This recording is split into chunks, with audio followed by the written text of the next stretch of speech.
প্রিয় দর্শক, শুভ দুপুর। বিজনেস আওয়ারে আমন্ত্রণ জানাচ্ছি জাকিয়া তাজিন। টিভি উপস্থাপক জাকিয়া তাজিনকে দেখে লোলুপ লিপসায় মাতেন সালমান এফ রহমান। ছলে বলে টেনে নেন তার নিজের কাছে, আর তাজিনও নিজের স্বামীকে দূরে ঠেলে হয়ে ওঠেন সালমানের প্রিয়জন। বন্ধুরা, আসসালামু আলাইকুম। বন্ধুরা, আমরা অনেকেই নাক মুখ খাড়া এবং ডাগর কাটা চোখ দেখে মনে করি মেয়েটা না জানি কত ভালো, না জানি কত সুন্দরী মানসিক দিক থেকে। কিন্তু এই ডাগর কাটা চোখ, গুলগাল, নাক মুখ খাড়া সুন্দরী মেয়ে দেখলেই এটা ভাবা যে একেবারে ভুল, তা প্রমাণ হয়ে গেল। এই জাকিয়া তাজিম নিজের স্বামীকে ছেড়ে চলে গেছে নানার বয়সী, দাদার বয়সী সালমান সাল্লা ফটকা কারবারির কাছে, যে 36,000 কোটি টাকা ব্যাংক থেকে ঋণের নামে নিয়ে খেয়ে ফেলেছে। সেই চোর, সেই বাটপারের কাছে চলে গেছে এই জাকিয়া তাজিম। উনি ছিলেন একজন ভালো মনের মানুষ, ব্যবসায়ী মনির সাহেবের স্ত্রী। কিন্তু এই মনির সাহেবের কাছ থেকে উনি দূরে চলে গেলেন এই সালমান সাল্লাহ ফটকা কারবারির সম্পদের লোভে পড়ে। তো সত্যি আমরা দুঃখিত এই ইন্ডেক্স গ্রুপের মনির সাহেবের জন্য, যিনি ব্যবস্থাপনা পরিচালক। সালমান সাল্লাহ ফটকা নাতিনের বয়সী আরেকজনের বউকে কিভাবে বিয়ে করেন? তিনি তো একজন ঋণ খেকু, তিনি তো একজন সম্পদলোভী হিসাবে জানতাম। কিন্তু তিনি শুধু বউ চুরি করেননি, তিনি চুরি করেছেন তার সেই চুরি করা বউয়ের জামাইয়ের যে সম্পদ, জামাইয়ের যে মালিকানাধীন কোম্পানি, সেটাও। এভাবেই সালমান সাল্লাহ ফটকা কারবারি একজন বউ ডাকাত হিসাবে নিজেকে পরিচিত করে তুলেছেন আমাদের আধুনিক সমাজে। তাই বলবো, যারা এখন বার্ধক্যে উপনীত হয়েছেন তারা আবার সালমান সাল্লাহ ফটকার মতো এ ধরনের অল্প বয়সী, নাতিনের বয়সী কাউকে চুরি করতে যাবেন না। সবাই ভালো থাকুন। আল্লাহ হাফিজ। আসসালামু আলাইকুম। প্রিয় দর্শক, শুভ দুপুর। বিজনেস আওয়ারে আমন্ত্রণ জানাচ্ছি জাকিয়া তাজিন।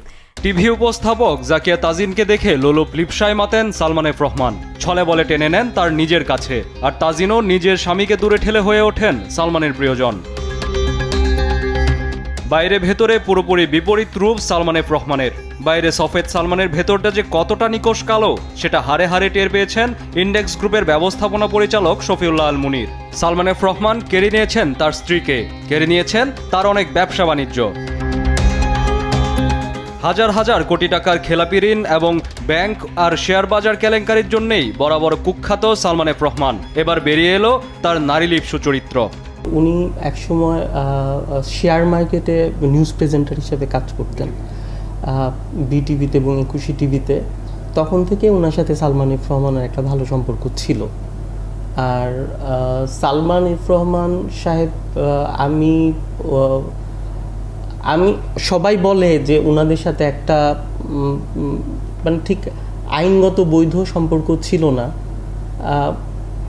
ওনাদের। এখন মানুষের ধারণা বা সবাই বলে সালমান সাহেবের কাছের লোকজন বা ওই ভদ্রমহিলার যে কাছের লোকজন আছে তাদের ভিতর একটা বাজে সম্পর্ক ছিল। সেই সম্পর্কের এফেক্টটা কিন্তু করেছে আমার বেবি এবং আমি।